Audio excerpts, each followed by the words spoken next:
All right, Bible scholars, we're going to continue our study today of the Gospel of Mark. I'm glad that you're here. Please be finding that in your Bible. Brother Branscombe asked, because he didn't hear it all, which is surprising to me that Brother Branscombe didn't hear. Can you hear me? I hear you. You hear me? All right, good deal. Linda says I'm way too loud, by the way, so kind of like the thermostat in the house, isn't it? Get it set to please everybody. That's a problem. That's a challenge. But he was asking what Larry's job description is going to be over at Jackson High. He is going to be, as he shared with us, what the young families minister over there. So I'm sure that he will do a wonderful job with the young families in that great congregation. Thank you. You hear me? All right. Good deal. Good deal. I think he's going to come crawling back here in about a month or two. We're going to have to make a decision at that point, what we do with him. But anyhow, we'll see. We'll be praying for them. Good man, good family. Yes, ma'am.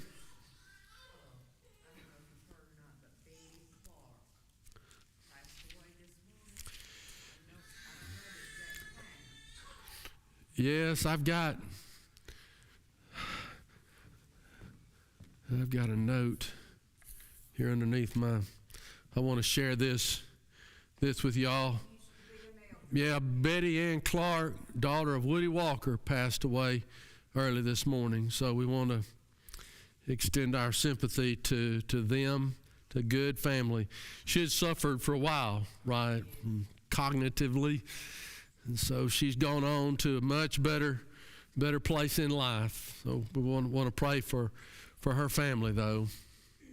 Also, there are several others that are hopefully going to have some better weeks. Have been struggling, and I think there are some viruses going around, flus going around now with some folks. So we need to try to stay healthy best we can. We are studying together this morning from Mark chapter 2, beginning at verse 13. This is right after the amazing miracle of Jesus healing the man who was, as described in the scriptures, there's a paralytic, paralyzed man. Friends, we don't know their names, just know their deeds. We know their faith. They let him down from the roof. Great thing happened. And I like how Jesus dealt with a man after telling him your sins are forgiven and then rise and walk, where Jesus said, take up your bed. It's like he's saying to him, this is an immediate healing. This is a permanent feeling or situation. You're not going to have to go back and get in that sick bed again. We don't say it as much now as we used to say and pray it, but did y'all grow up in the church where people would talk about beds of affliction? You know, people are laying in their bed of affliction. It's interesting how certain phrases just have a way of sticking, isn't it? And we even pray that. I mean, some of us today, not critical of it, but bed of affliction really sounds like a terrible thing, doesn't it? I would never want to be in a bed of affliction. It sounds like, people are just standing around you afflicting you in some way or hurting you in some way. Beds of affliction, but it stuck. And this is a man I think it's fair to say he truly was in. He was on a bed of affliction, a life of horrible misery. He came to Jesus through the help of his buddies, and everything got better. A good message there for the rest of us, right? We come to Jesus with our spiritual sicknesses especially. We bring our friends who have spiritual sicknesses to Jesus, and he is the great physician, and things do get a whole lot better. Now, that gets us to verse 13. Then, right after this mountain peak experience, then he went out again by the sea. Jesus, if you notice, he is a man of nature, loved the sea places, loved the mountainous places, and all the multitude came to him. He didn't push them away. He taught them. He used the opportunity to teach. You notice every time Jesus has a crowd, he uses it to teach people. I would use an analogy that may not resonate with everybody here, but I would use an analogy like the sea with Jesus is like should be with a lot of preachers today, It's our Facebook opportunity. There are a lot of crowds there on Facebook who have opportunity to minister. We have opportunity to share with them Jesus Christ. And I think we need to be using that in every possible forum, every possible pulpit. Your pulpit is your work desk or your classroom or your neighborhood or the ballpark, where we all have a pulpit. Jesus' pulpit was a sea, it was a mountain, a synagogue, it's wherever he was. Everybody came to him. He took advantage of the opportunity to share with them some good news. Verse 14, as he passed by, it looks like he's kind of just wandering back through the crowd, he saw Levi, the son of Alphaeus, sitting at the tax office. These tax collectors would have their booths set up in very prominent places, and you'd go and you'd pay your tax to them. If you wouldn't go to them, they'd send their emissaries out to you, and that could be a very unpleasant meeting. So he walks past this man. He's at his post. He's doing his job. It's a regular day that becomes, can we say, an irregular day. It's a normal day that becomes an abnormal day.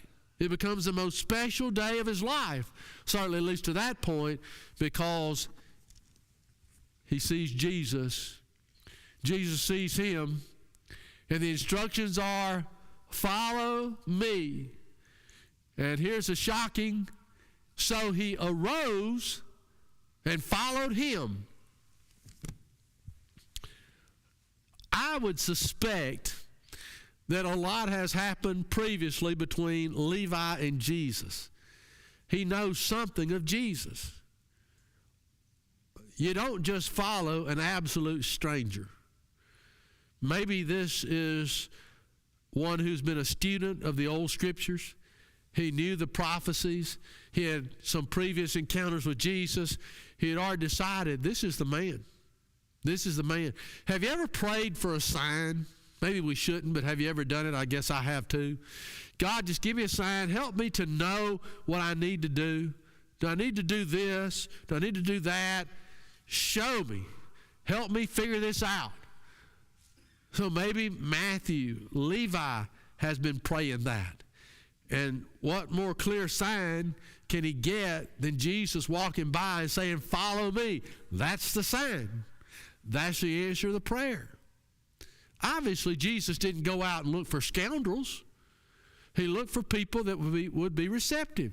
He looked for good folks. And he was successful from 11 of the 12 choices he made, and he chose one who was, ultimately a demon-possessed doer of evil deeds, right?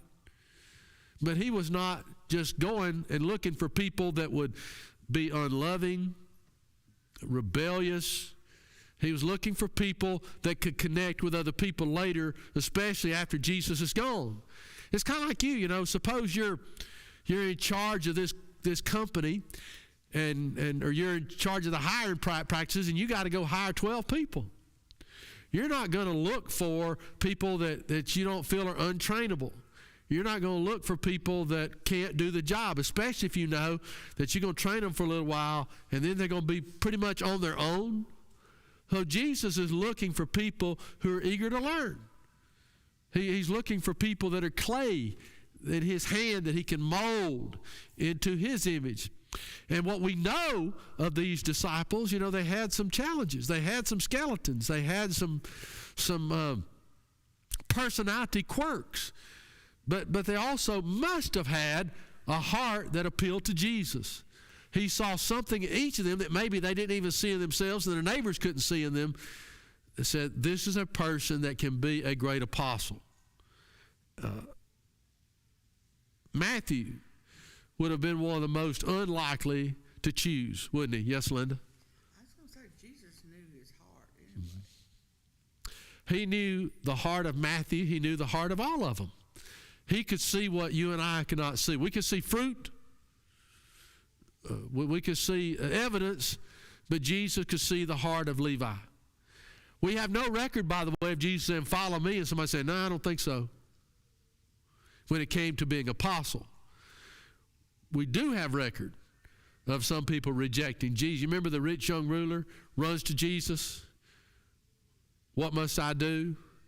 Keep the commandments. I've done that. Means he had good parents. Done that since I was young, really young. He came running to Jesus. He's kneeling. I mean, this is going to be a story with a happy ending. Jesus said, you lack one thing. Go sell all your possessions, give to the poor, and follow me. He couldn't do that. And he goes away sorrowfully. So that's a case. Jesus says, follow me. Rich young ruler, no way. Because the price was too high. I talked in the sermon this morning about desiring, wanting something. The rich young ruler, he wanted his stuff. He wanted his things. Contrast that with Matthew and the other apostles, or the wannabe apostles, and they left. I mean, this was a tax collector. One reason they were hated is because they were the upper echelon. They had ingratiated themselves to the Roman Empire. They were traitors. They were Jewish people extracting funds, often dishonestly, from their neighborhood. Maybe Levi was one of the rare exceptions to this. Maybe he was an honest tax collector. Hard to believe that Jesus would have chosen an unrepentant thief. You know, he went to Zacchaeus' house. Zacchaeus was a repentant man times 4, remember. He's ready to make things right. So he's working. Jesus just got through teaching. Maybe he could overhear some of the lesson. Follow me. Well, where are we going? How much is it going to cost? What's the food going to be like? How quick can I get home? Is there a salary involved? I need details. I need information. I mentioned this to somebody coincidentally just this week. My dad was not the way I would want him to be when it came time for us to go somewhere. He would from time to time just tell me, get in the truck. Well, you know, I got in the truck. Where are we going? Curious kid, right? Where are we going? And his classic, very aggravating answer to me was maybe what your parents would have told you. You'll know when we get there. And I had this crazy thinking in my mind, Mama doesn't know where we're going. Daddy's just going to take me somewhere and drop me off. I mean, and I would think that as a small child. I always wanted information. We'll cross that bridge when we get to it. You didn't pay to hear all this. This is free. But we go on vacations. One time, I misrepresented. My family had one vacation. I was talking to Dewey's family before the funeral, a couple days before, getting some more information about Dewey. They went to the beach every year. And some of you've been blessed with families like that. Beach every year, mountains every year. One vacation. At that time, we lived in Mobile. We went all the way from Mobile to New Orleans. That's a long vacation. And we didn't know anything about New Orleans. And we're on a little horse and buggy ride down Bourbon Street. So half the vacation, my eyes are closed. It's not the great vacation, right? And we're there for just 2 or 3 days. And I kept asking my dad, what are we going to do? Where are we going to go? What are we going to see tomorrow? He didn't have a clue. He didn't have a plan. Basically what I'm figuring out, he said, again, we'll cross that bridge. First time I think I'd heard that phrase. We'll cross that bridge. We'll get to it. You'll find out later. On the way home, the New Orleans vacation had been such a disaster on several levels. We stopped at the Mississippi Gulf Coast beach. Any of you ever gone on a vacation to the Mississippi Gulf Coast? When you say we're going to the Gulf, anybody? Just John Blackwell, that figures. It's muddy. It's dirty. It's not the destination you'd want. We stopped out there, and I'm the only kid in the water. You know, that's how bad that was. I'm the only kid in the water at this beach out there, and the water, so I come out my bathing suit, and it's just filthy. Questions. We ask questions before we go. And now you can understand why when I go somewhere with my dad, I want to know where we're going. I want to know, because I feel like in my mind, you don't have a plan. What's the plan? What are the details? That's kind of the way I am. Now when I go somewhere, Ukraine or some trip or whatever, I mean, it's ridiculous. Obsession. You know, I've done the research. I think I know every step, unless the devil throws something at us or God opens up a good opportunity for diversion. I know, and maybe you're that meticulous. So if somebody walked past me and I'm at a workplace like Levi was, Matthew was, come follow me, there's no way that the way I'm wired is going to make me receptive to that concept. I got to know, why am I following you? Where are we going? What kind of clothes do I need to bring? Do I need to have a COVID test? I mean, you know, we got to ask questions. Will there be cell service there? You know, there are a lot of things. And yet, Matthew, here I go. There's even no indication he had time to go tell Mama. I'm leaving town. You're leaving town? Where are you going? I don't know. I just know I'm following that man. There's something special about him. So that tells us what?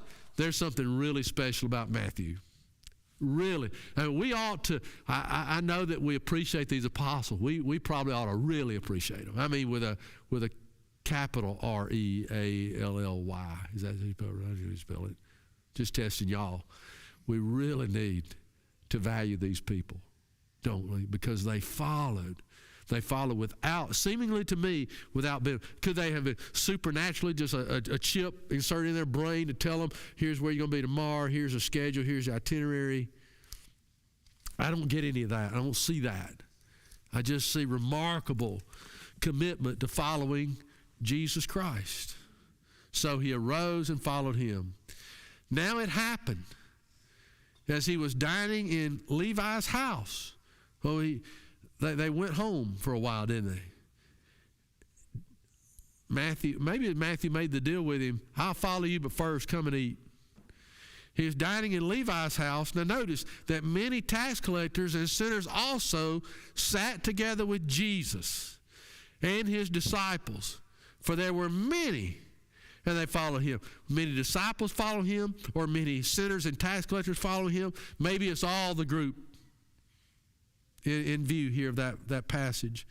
Verse 16, when the scribes and Pharisees saw him eating with the tax collectors and sinners, they said to his disciples, why didn't they say it to him?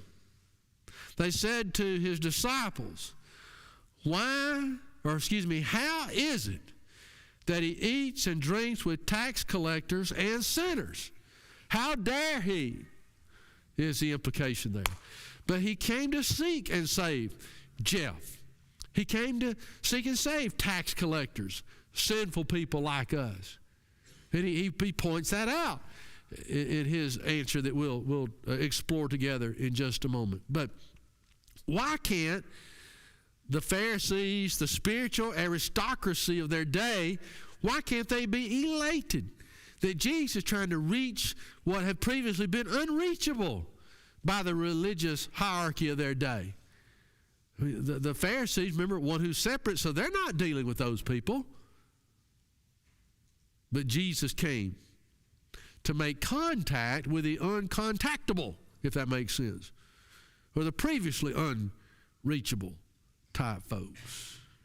He knows he's got something that can bless their lives. What a meal. But it got Jesus in trouble.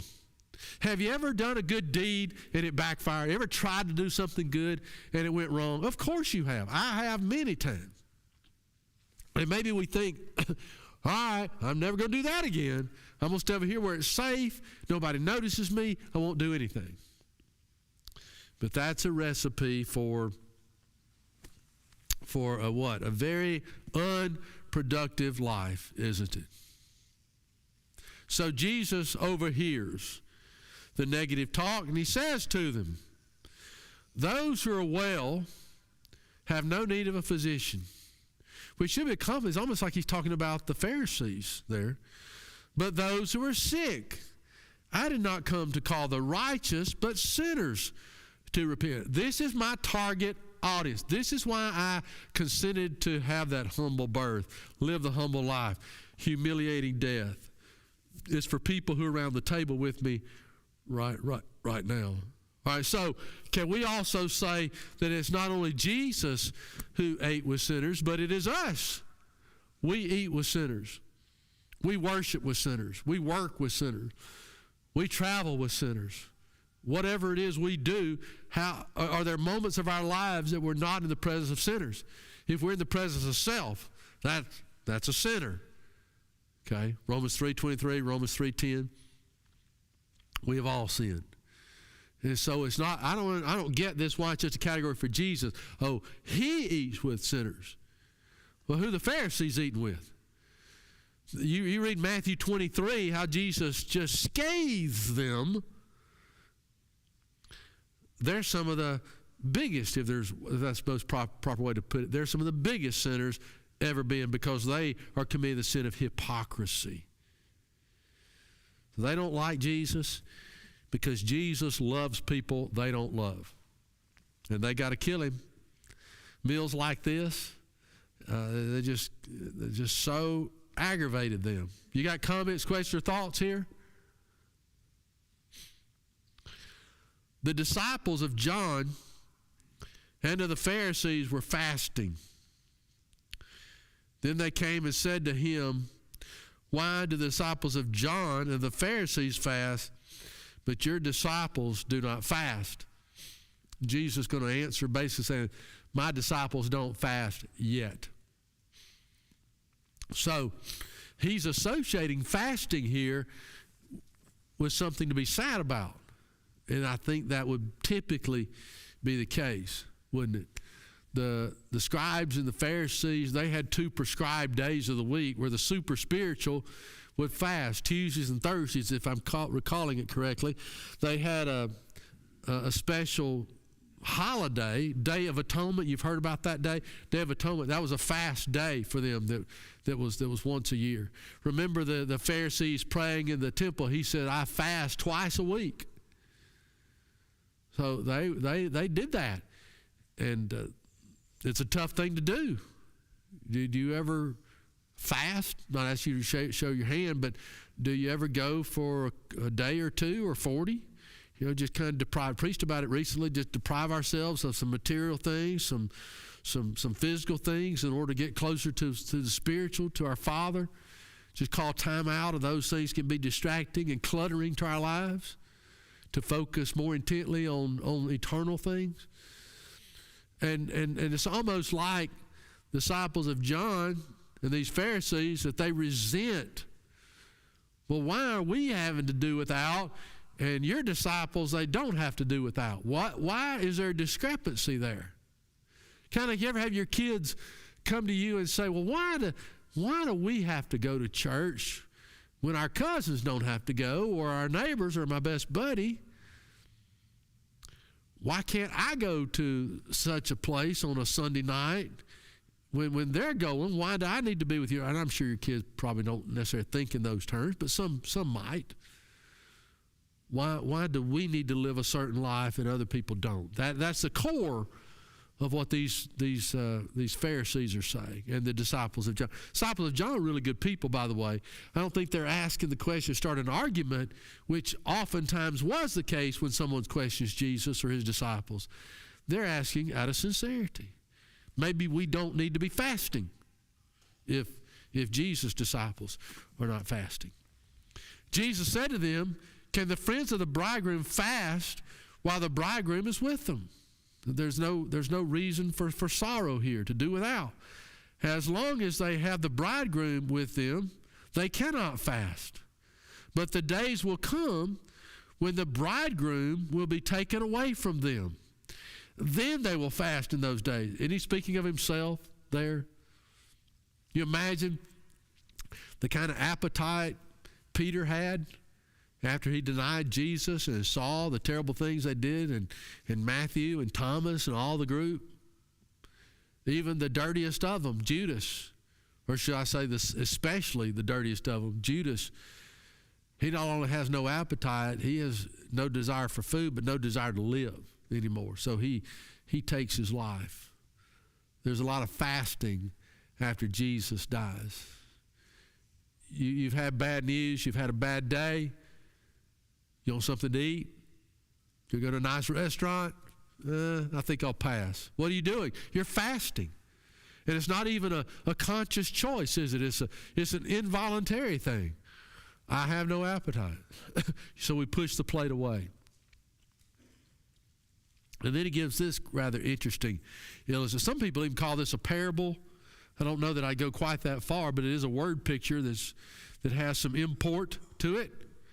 No one sews a piece of unshrunk cloth on an old garment, or else the new piece pulls away from the old, and the tear is made worse. No one puts new wineskins in old wineskins, or else a new wineskin bursts the wineskins, and the wine is spilled, and the wineskins are ruined. But new wine must be put into new wineskins. And I'm not good on sewing or making things like that. He's talking about the container that the wine would go in. And you don't want to mix new material with old material. It doesn't work out. When you have the fermented or fermentating product in there, there's going to be some expansion and maybe some stretching of the material, and the older, less pliable material is going to just burst then. It is useless. You don't want to mix the two. You want to put the new wine in new wineskins, something that's not going to cause the wine to be lost. He's talking there really about mixing elements that don't need to be mixed. And you don't need to be mixing sorrow with the presence of Jesus. When Jesus is in our lives, we want to associate that with something good has come. Somebody good has come. We're of all people most blessed. If Jesus departs from us, that's the time to be devastated. Why was Peter so devastated even while Jesus was alive? Because he knew by his behavior he had put a gap between him and Christ. He said, I blankety blank don't know them. I said it 3 times. Looks at Jesus, Jesus looks at him, and Peter wept bitterly. He's not hungry. He's later hungry for reconciliation. But there's a distance there. And because there's a gap now between him and Christ, there's great wreckage in his heart that can only be repaired by the reunion that comes, coincidentally, at another fire by the Sea of Tiberias, Sea of Galilee, John 21, where he have you caught this before? There's a reenactment of what happened at the fire the night and the morning of the death of Jesus. He denies him 3 times. He's eating breakfast with Jesus there next to the Sea of Galilee, and 3 times he has to confess it. Do you love me? Yes, I do. Do you love me? Yes, I do. Do you love me? Yes, I do. Do you really love me? It's implied there. Feed my sheep, feed my sheep, feed my lambs. So 3 times he denies, 3 times he confesses, and then he's given a job to do. You know, that's a great formula for us, isn't it? When we come back, let's come back to be busy, or else we'll get in that same cycle of not fruit bearing, and it's easy just kind of slip back away to where we used to be. So we have times in our lives when the news is bad and we can't eat. When the Russians started bombing my place, Ukraine, my other place, a lot of you're also connected there. I didn't get up. It was about 9:30 our time.